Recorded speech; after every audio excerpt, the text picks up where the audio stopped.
Hello, everybody.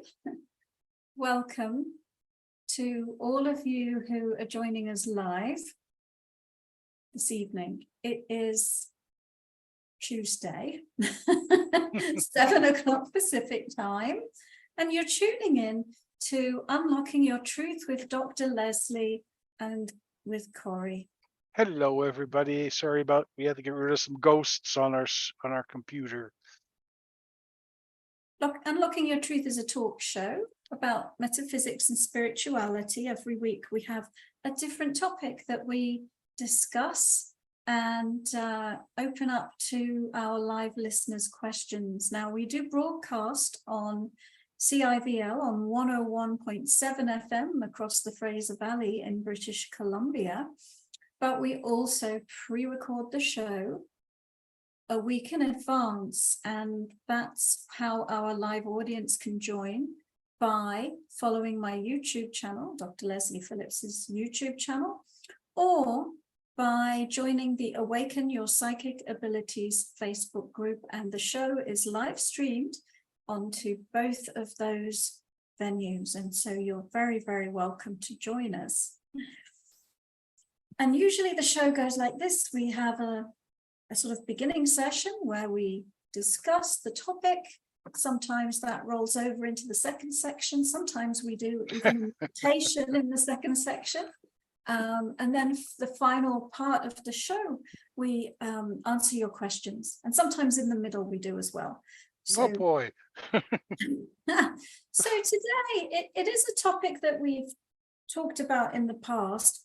But somebody sent me a question this week by email, and they were curious about astral travel, and they were frightened that what kind of trouble could they get into in astral traveling. So they were a bit afraid, and they were asking for advice or guidance about how to safely astral travel. So we thought we'd do a show about that, how to safely astral travel, have that as our topic today. So maybe I should start out with a few different definitions. Before we go there, Dr. Leslie, just a quick note from Katie. She says, Dr. Phillips and Corey, I just noticed on Facebook on my computer in the feed, it says, click to expand video. I do feel expanded when I watch your show. Well, thank you, Katie. That's the goal. Yeah, I had That's to put the that. objective. Yeah, I hope you do. It's for all of us to just hang out together for an hour and expand our consciousness. Yes. So we're going to expand our consciousness into the realm of the astral plane. And so, I mean, if you're watching this show, you probably have a notion about what that is, but maybe we should just start by explaining what is astral travel. So astral travel is a term that is synonymous with the idea of astral projection. And they are both forms, they're the same thing, and they are a form of out-of-body experience. So you are most used to having your consciousness housed in your physical body. That's your general experience of yourself, but it's actually not the only body that you have. You have another one, which is called your astral body. And your astral body is something that you tend to use at night time when you're asleep, where you move into a state of expanded consciousness and expanded awareness, and beyond the physical aspect of earth plane reality into the astral realm, also associated with earth plane reality. So astral travel or astral projection is this idea that we can learn to consciously leave the body and have expanded experiences while using our astral body. So the astral body sits inside the physical body. If you think about those Russian dolls, right? And there's a little doll in the middle, and then there's another doll on the outside and another doll on the outside, and so on. We have these different vehicles, these different bodies that enable us to travel in consciousness through different realms. So the astral body is the one that helps you travel in the astral realm. So and I should say that, you've probably heard of the silver cord. People talk about, when they talk about the astral body, they talk about the silver cord. So people have this experience where if they become conscious inside their astral body, they will often see that there's a silver cord connecting their astral body to their physical body. And then there's this idea that if that silver cord is severed, then that means that you die, you don't come back to your physical body. And that can be some concept within the idea of astral travel that frightens people, right?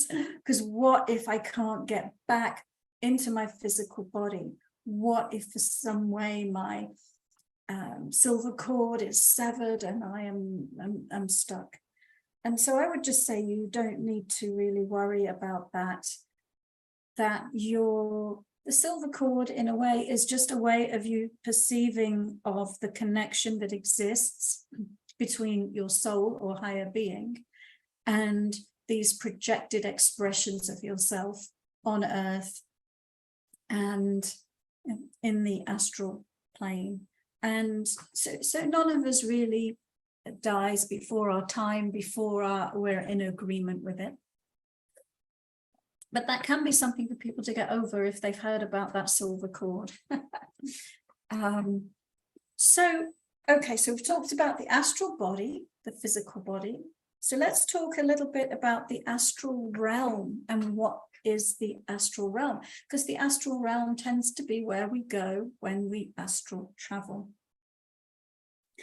So there's a few different ways that we might look at it. And one of the ways is that, for example, that we have this, let's think of it this way. People talk about the veil, don't they? The veil that separates us from the spirit realm, or the veil that separates us from God and our higher being. So in a way, you can think about the astral realm as this layer that sort of is in between us and in between, our higher consciousness levels. You can also think of it as, and also it's like a veil of forgetting, because on one side of it, we're these human beings experiencing ourselves as human, and perhaps the other side of it, or even within it, we are an expanded version of that. We are more than that. So in some senses, it's a realm that separates us from, or is perceived to separate us from our higher being. The other thing we might think about what's on the astral realm is it's a layer that corresponds with human mass consciousness. And that includes the good, the bad, and the ugly of human mass consciousness. So if you just think about everything we get up to, in our thoughts, our energies as human beings on this planet, it's all there in the astral realm, the human mass consciousness and the human mass unconsciousness. Mm-hmm. And, some people sort of separate the astral realm into the lower, middle, and upper astral realms. And in a way, that's another way of saying that what I just said, the good, the bad, and the ugly sort of thing, that there's human mass consciousness, there's the depths of evil and despair and wickedness at one end of it. And at the other end, there's the heights of joy and love and sharing and accepting and peacefully coexisting and all of the high vibration desires and aspirations that we have. And you can find all of it on the astral realm. And so, and maybe I'll go into that. And so,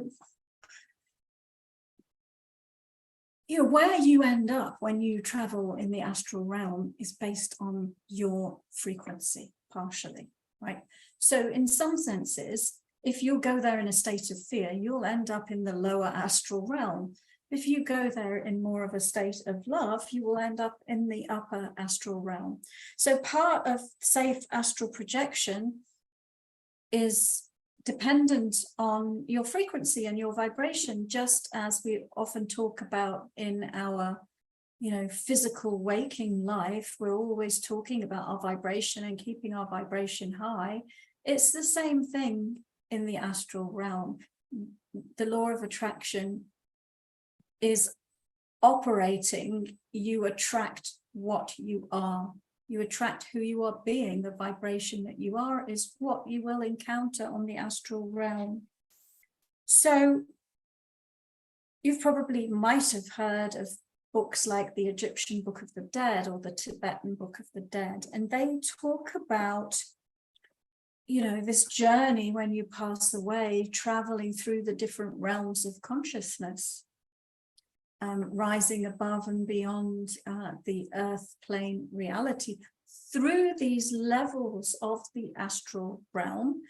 And so, for example, I think the Tibetan Book of the Dead talks about the realm of the hungry ghosts, and the Egyptian Book of the Dead, I think, has some kind of similar notion, although it's a long time since I read that. But there's this idea that there's these, you encounter these particular sort of stages or vibrational fields.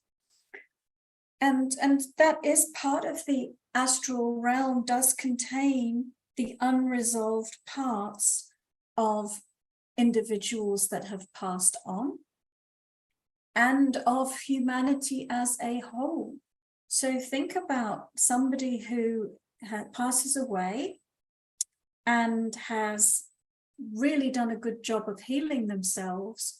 Well, it's pretty easy for them to separate and move to the higher realms of consciousness. But if you think about somebody who has a bunch of pain and hate and fear and unresolved stuff within themselves, well, they separate from that. They do move on to the higher realms, but they leave that as a deposit for everyone to enjoy on the lower astral realm. So you can encounter these sort of like husks of humanity, of I guess just like we pollute our oceans, in a way we might say we pollute the astral realm with our unresolved, out of alignment energy. And these are sometimes what people call, you know, beings or entities, or can encounter and perceive it as though it is a being or an entity. So these are the kinds of things that can frighten people, that they might encounter on the astral realm. But often it is this just unresolved baggage that has become such a strong vibration that it's almost personified. So the astral realm, I think I might have said this, you've got the earth, the physical plane, and then you've got the astral realm beyond that. And in our waking life, in our physical body, in our earth plane reality, there's a few sort of what should we call them, laws, general guidelines of reality that exist, a framework that exists, which includes time, and it includes space, and it includes density, physical matter. And so we tend to have our consciousness associated with this flesh thing that we have, and we move around in time and space. We are positioned in time and space. And in order to do that, we use efforts to move around in time and space. We use energy to do it. So it takes a lot of energy to be here. When we move out of the physical realm in our astral body into the astral realm, things get a bit less, that reality is not as hardwired. So your experience of time and space is very different. So I'm sure that you have perhaps all had a dream where you became conscious, called a lucid dream. That's another name that we have for labeling astral travel. So if you become conscious in a dream and the dream is lucid, you're astral traveling. And if that's ever happened to you, you will have noticed that you just have to think about where you want to be, and you are instantaneously in that experience or in that place or with that person as you think of them. In the physical realm, if you wanted to visit your, friend that lived down the street, you'd have to, get up, get out the house, walk down the street, knock on her door, and physically go into her house. In the astral realm, you just have to think of her, and boom, you're right there, instant connectivity. So the same rules of time and space do not apply, and the same rules of density don't. So in your physical body, if you said, well, I now am going to walk through a wall, you would go smack, unless you're very, very evolved, you would go smack. Whereas in the astral realm, you can quite easily glide through a wall, or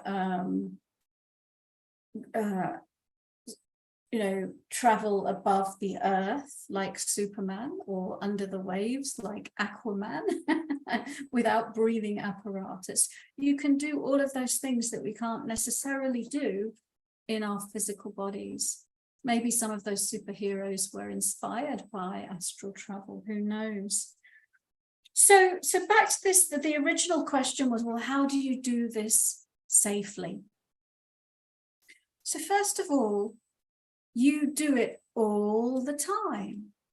Oh, we have to go to a break. Let's talk about how do you do it safely when we get back from the break. That sounds like a good idea, Dr. Leslie.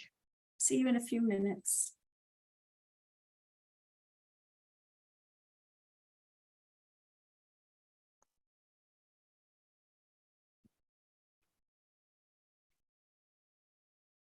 Welcome back, listeners. You're tuning in to Unlocking Your Truth with Dr. Leslie and Corey.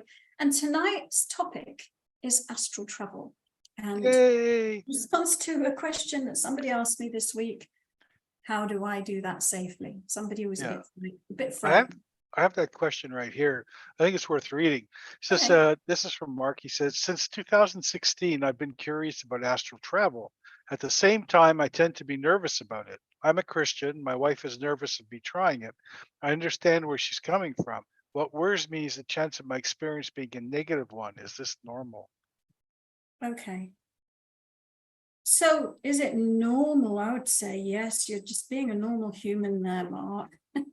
But people, it's quite common for people to have concerns about this.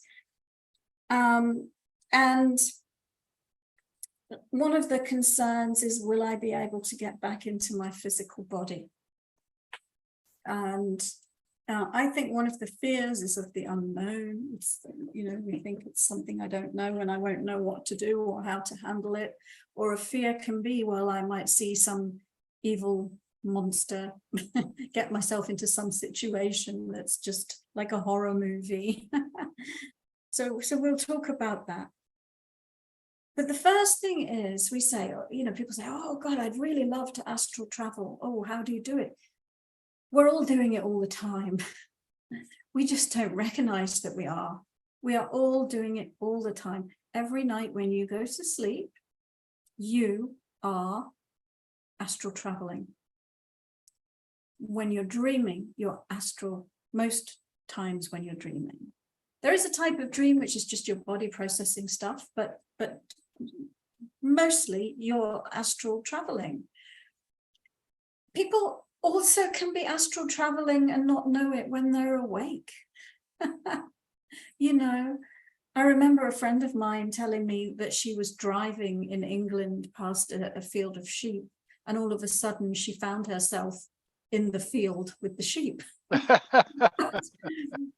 You know, her physical body was still driving the car, but she just popped out to visit the sheep in her astral body, right? So we can bilocate like that. And a lot of the spiritual masters, like Jesus, are thought to have been able to bilocate and actually consciously operate both bodies at the same time. So he could be teaching in India. I wouldn't try it at this point in time. Yeah, teaching in India and the Middle East at the same time, using both bodies, for example. So yeah, we're doing it all the time. So the question is not, in a way, how do I astral travel? Is how do I become conscious of the astral traveling that I'm already doing?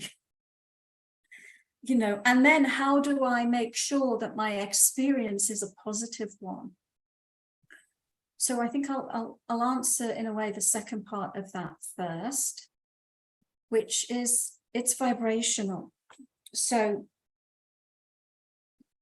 and actually maybe in a way there's a similar answer to both of those. So how do I become conscious of it?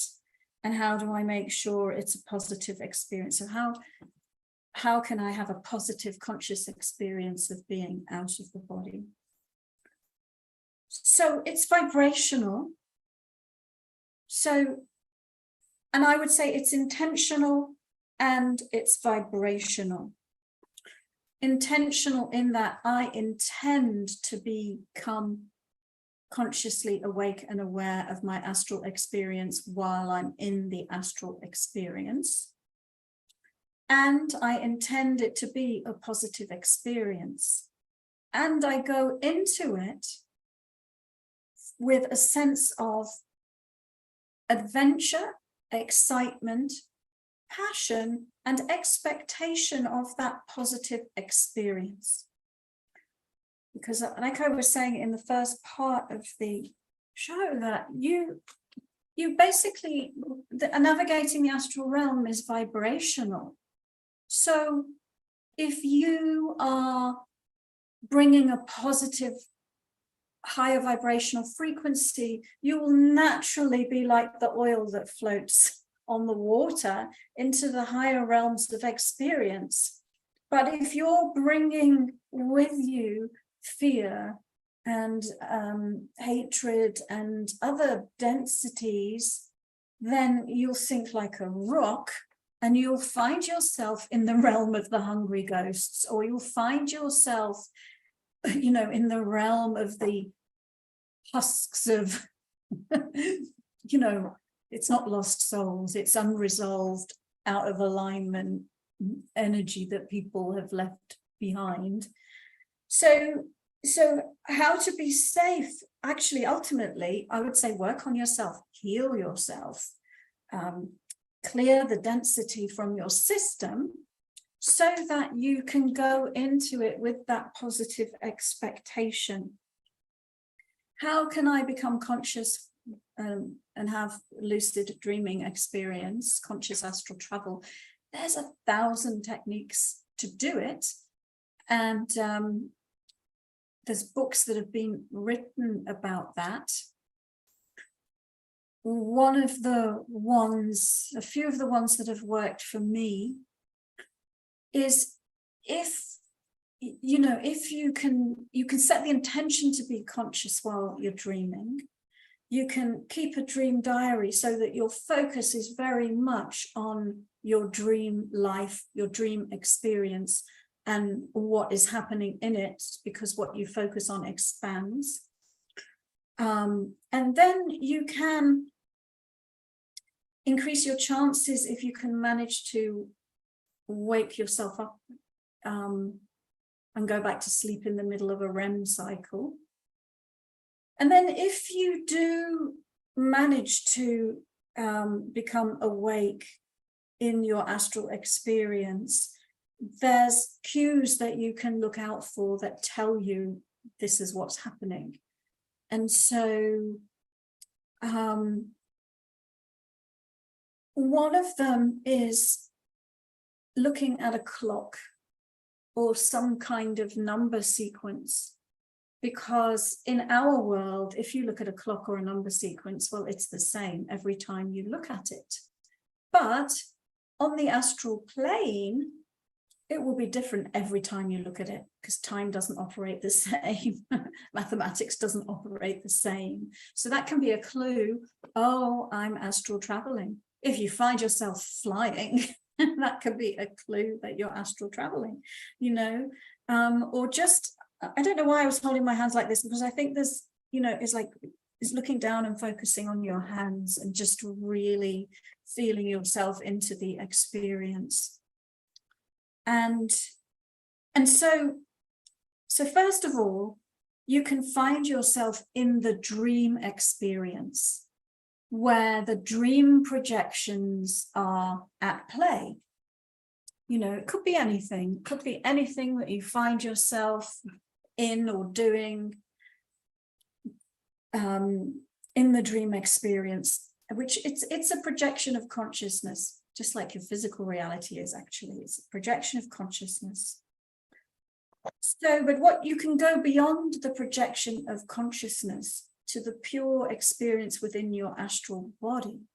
And so there's a technique that you can do, or if you manage to wake up inside your dream and you just say or intend, illusions be gone, illusions be gone, illusions be gone.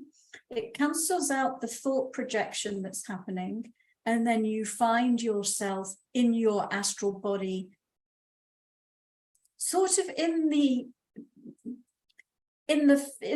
with an experience of the physical realm. So for example, in the one experience, you're in a dream, right? It's not your physical reality, it's complete dream reality. But if you stop those projections and you say illusions be gone, you can find yourself now in your astral body, but now, oh, I'm experiencing earth plane reality from the perspective of my astral body. And now I don't know, I've always wanted to visit the Antarctic, but nobody goes there and it's a difficult place to go to. So, but now I can go there in my astral body, or I can check in on somebody I love and see that they're okay. That type of thing. So those are some of my information and thoughts about astral travel and astral projection. And I think I'll just open it up now to see what kind of comments we're getting. And of course, we'll be leading into answering questions in the third part of the show. So everyone who's watching live, get your fingers typing. So how difficult is it, like, for somebody to go from scratch to becoming aware of their astral travel? Well, to some degree, it depends on the individual.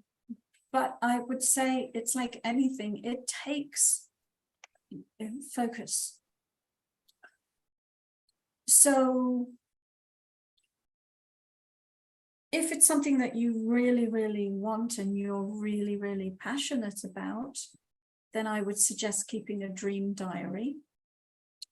If you're single, you could even keep a recording device under your pillow. I trained myself to dictate my dreams while I was dreaming them. So my physical body was speaking what my dream experience in my astral body was, and it would go on the recording device. So it's like if you start just putting your energy and focus onto the astral realm by taking sort of like steps in the physical to remember your dreams, write them down, and start to sort of translate the information in the dreams.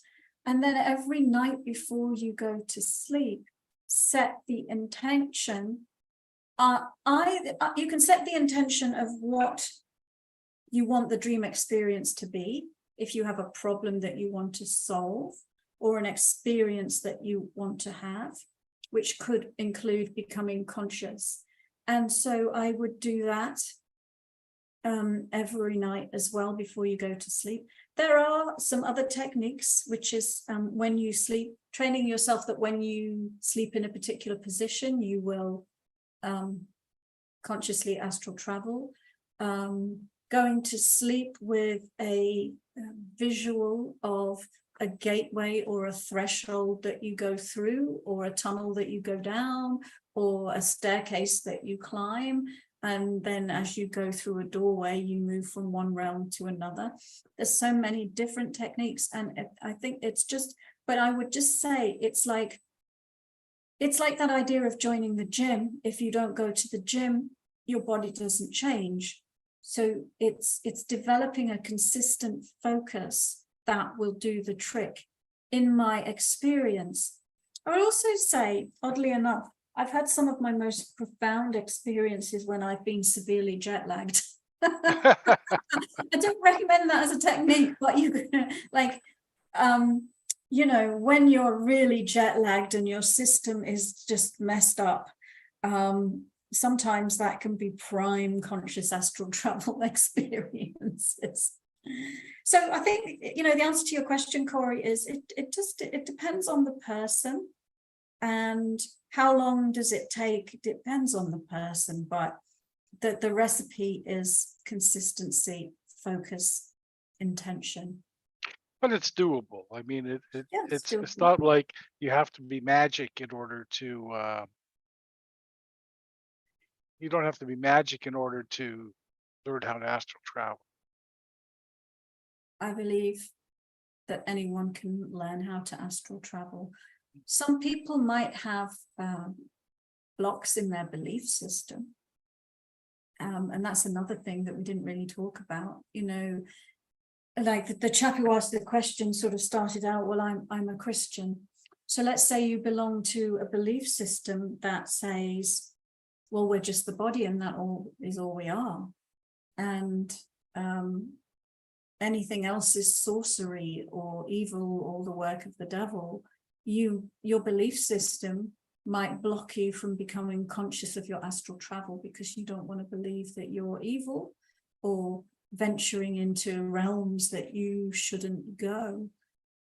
Or, you know, you might believe, oh, well, that's for other people, that's for special people, it's not for me, I'm not very good at this stuff. And so your belief system will can interfere if your belief system is not supportive of your desire to astral travel. The other thing that I didn't mention on the safety thing is, I mean, just, you know, ensuring that your physical body is safe. I mean, you want to do it in the comfort of your own home where you feel safe. And you might, you know, you could put some projections around your body. You can make sure that your body is grounded, leave it in a nice, safe bubble of energy, things like that. Basically, not try to meld with the sheep while you're driving along the road. Right. Or where I did it on a bus to catch my plane. Or if you're skydiving, don't take a break. Yeah. Yeah. But I think what you're saying about dreams and everything, I think we all astral travel to a point, and it's, you know, the old adage that if you die in your dream, you die in reality. But I don't know. I think that's more of a fallacy than the truth. Yeah, we all astral travel, and that is a fallacy, but it gets people frightened, which then interferes with their ability to do it. Yeah. You know, that would then, if you think about that, if you were doing past life regression of any sort and you died in that past life regression, the equivalent would say, well, you probably might die in, you know, in real life as well. But I just think it's a way for people to keep the thumbs on expanding their Well, so horizon. a lot of people have a sort of control stuff about staying in control. And so the idea of this might make them feel unsafe and not in control. But those people might not be attracted to astral travel. True. Or to consciously. We'll make the distinction between conscious astral travel and unconscious astral travel, because you all do it all the time. Right? Yeah. It's not that you don't do it. There's not a human that doesn't do it. You do it. So for you people who are listening that are in that category, stop listening. No, I'm just kidding. Just kidding. Keep listening. It is now 7:36, Dr. Leslie, and I think we should take a quick break. Okay, and then we'll take everybody's questions and comments when we get back.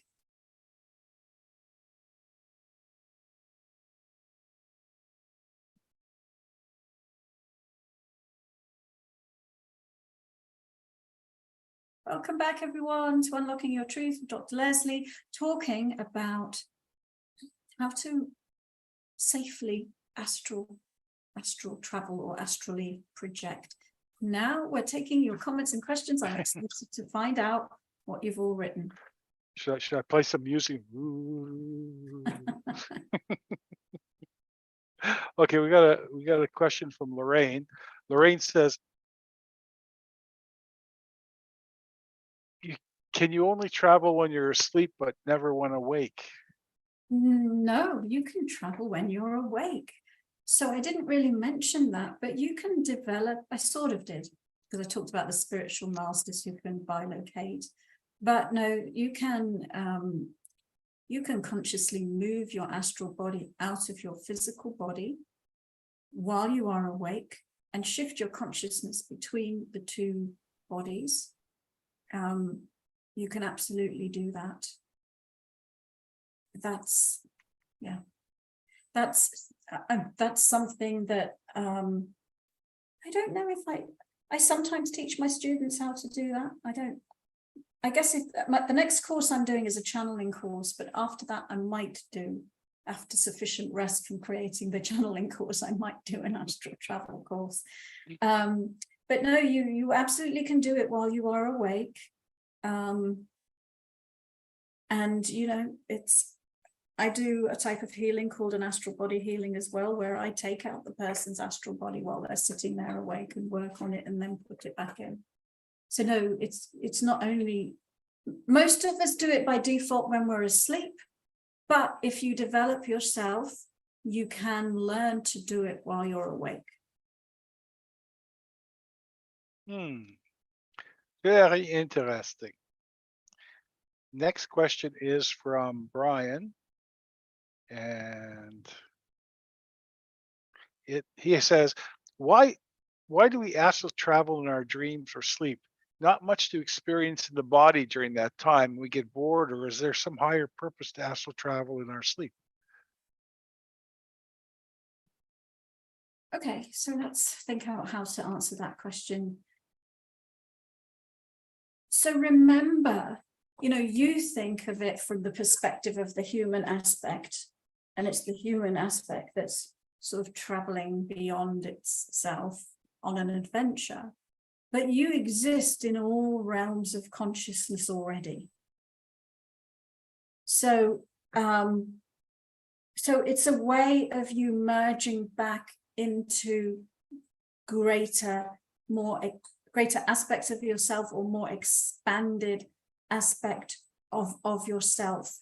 So in some senses, it's a way of it can be a way of you remembering who you are, reconnecting into that greater being that you are. But it can also be a way of resolving problems, working things out that are going on in the physical realm, and then bringing back a solution. It can be a way of exploring alternate timelines so that you can decide the one that you want to manifest or travel along in your physical experience. So there are many advantages to astral, you know, to having that experience, or you could simply be doing it for pleasure. You know, I want to, you know, explore the different places on Earth that I've never been to, for example. could be. So there can be many different reasons. We often meet with our guides, connect with higher aspects of our own consciousness, and are able to review our life from a higher perspective by doing that. Now, we don't remember all that we do. It's not possible, because the experience in the higher realms of consciousness doesn't necessarily translate into the human reality, because the human reality is a less expanded experience. So that's why dreams are highly symbolic. It's sort of like, you can think of it like an attempt to distill what was experienced in that very expanded experience into something that can translate into the human mind and the human understanding. So I hope that answers your question. I think there are lots of reasons why we do it. And of course, the human body needs rest. It's part of one of the basic needs, the need for sleep. But our consciousness doesn't need to switch off while the body rests. Thank you, Dr. Leslie. Welcome. You're welcome. Denise asked the question. I think you've already answered it, but I don't know if there's anything else you could say on it. Denise says, very mysterious. Why astral travel? For what purpose? Right. I think that was the previous question. So I did answer it, didn't I? But you, from your human aspect, could have different reasons. Let's say you want to meet your guides, and you don't have the ability yet to meet them in your waking consciousness. You could program your dream to say, in my dream, I want to meet my guide and receive some guidance. Or I want to solve a particular problem. You know, my conscious mind is getting in my way. So I'd like to just put that into, my astral experience, to just go and figure it out and bring back an answer through my dream. You could, let's see what other reasons you might, I used to belong to a dream group, and some of the things that we got up to were just quite fun. Like we would arrange to meet on the astral plane at night and enter the same dream experience and exchange notes with one another and find that we'd been in the same experience. Or we would do a thing called dream re-entry, where somebody would come with a particular dream and they would re-enter that dream, or we would re-enter that dream with them and explore the dream projection, the dream environment. So it's a way of exploring your consciousness, expanding your consciousness, helping you understand that there's so much more to reality than what you experience as a human being. You can visit other versions of yourself, past life versions of yourself, future life versions of yourself, parallel reality versions of yourself. There's, just, that's some examples, but there are many things that you could use it for. To meet up with people that you love who've passed away is another thing that you might use it for. I think a wonderful example of astral travel is Robin Williams' movies, If Dreams May Come. I think it's If Dreams May Come. What Dreams May Come, where he goes into different phases of reality because he's in search of his wife who's passed away, and has a concept that he might be able to bring her back, which is not necessarily true, but he goes to all kinds of interesting places. Yeah. Or another example, talk to the soul of your unborn child. Oh, good one. That's another one. Daddy. And Brian says, or meet up with people that are still alive. Yeah, exactly. As in my example of the dream group I used to belong to. We used to do that. Yeah.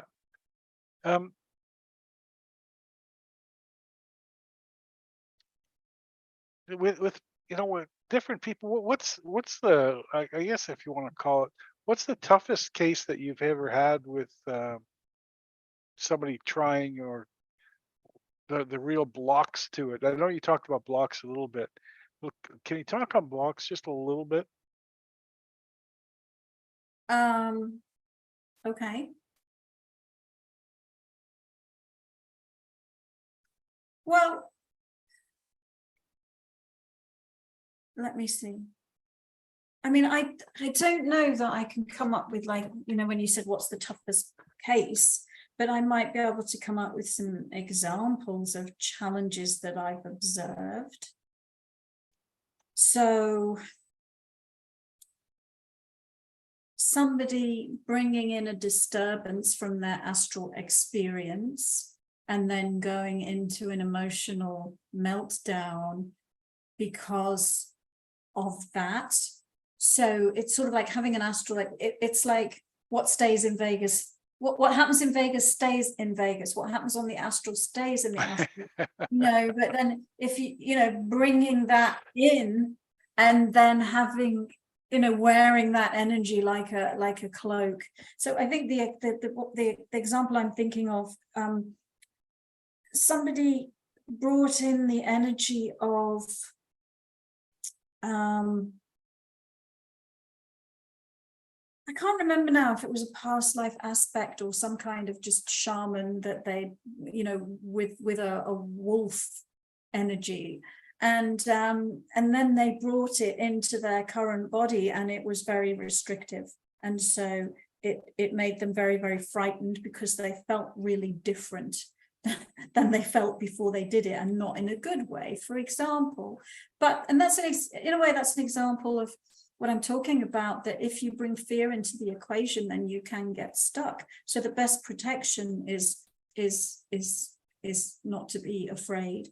So that's one example. I mean, I think any emotion, you want to be careful with emotions. I've had the experience where I've had an emotion about somebody in an astral dream, and I came back and I was just totally in that emotion, yes, and it took me hours to come down out of that. yeah. Or just ending up somewhere that you don't intend. So I've had experiences in a classroom where being guided to in certain things and ending up in a completely different astral location than I was meant to be, and then going, oh shit, is my teacher know where I am? Help. It's sort of like, just because there's so many different realms that you can end up with. That's something I didn't mention. I mean, there are cultures who have almost built entire worlds or within the astral plane. The ancient Egyptians built all sorts of places. Think about all the people that watch pornography and all of that part of, there's a lot of that kind of thing on the astral plane, because there's so much energy from people being invested in that.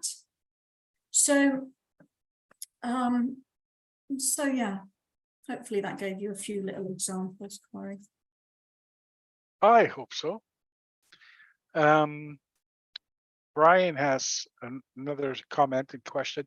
He says, I'd be curious as to how many of us may have encountered someone in our waking life who may actually be astral traveling. I've read of such experiences. Perhaps it explains the whole doppelganger phenomenon. Yes. Yeah, I've had that experience many times. When my focus was very much on that. I used to be a business development executive in the pharmaceutical industry, and I used to travel a lot, and I used to visit other companies to negotiate deals with them. And I have had experiences where I would go to the location in my astral travel experience, even though I'd never been there before, check it out, and meet with the people I was going to meet with, even though I'd never met them before. And then I would show up in the place in real life, and it would be exactly the place, and the people would be exactly the people. So absolutely, Brian, that can happen. And I've had personal experience of it quite a bit, actually. Yeah, Denise says that makes so much sense about pornography. Yeah. It's like everything else that you teach, Dr. Leslie, you can enjoy it, or you get frustrated with it, right? And I think the key to anything anything that you do that's new is patience. It's patience in trying it, patience in working with it. I was talking to somebody, I don't know if it was this morning or yesterday morning, about, this sort of like fast food mentality. People are, I want it and I want it now. And, our culture has gone very much like that. But these things, if you truly want to evolve, it takes an investment by you. It takes some patience. It's not that you can just go in the store and buy it off the shelf and I have this now. Although it kind of is, nice. You do already have it. It's just becoming conscious of it. Yeah. Well, I mean, people are going in and purchasing, what do you call it? The alternate reality glasses, right? And in essence, what they're doing is buying what they would consider a dream state. Yes, but it's not real though. Created by somebody else, not by themselves. Yeah. It's entertainment. Form of, or programming. That too. What interrupt this reality experience with the following advertisement. Yeah. They said, okay, today's the day we send out that message that we're taking over the world. Yeah. Folks, if you're enjoying the show, please give us a like, and that would be lovely. I think that's pretty well it for time also. Okie doke. Yeah. Speaking about doppelgangers, Leslie and I went out for dinner the other night, and we saw a doppelganger. We saw a one of my best friends, you could call her, sitting in the restaurant, and she lives in Alaska. And she was like the spitting image, even to the glasses. Her glasses were identical, and her hair, everything. I had to go up and show her a picture, and she thought that was quite cute. But anyway, folks. Thank you all for coming, and we'll see you next week. We will at that. And listeners, thank you for listening. And listen again.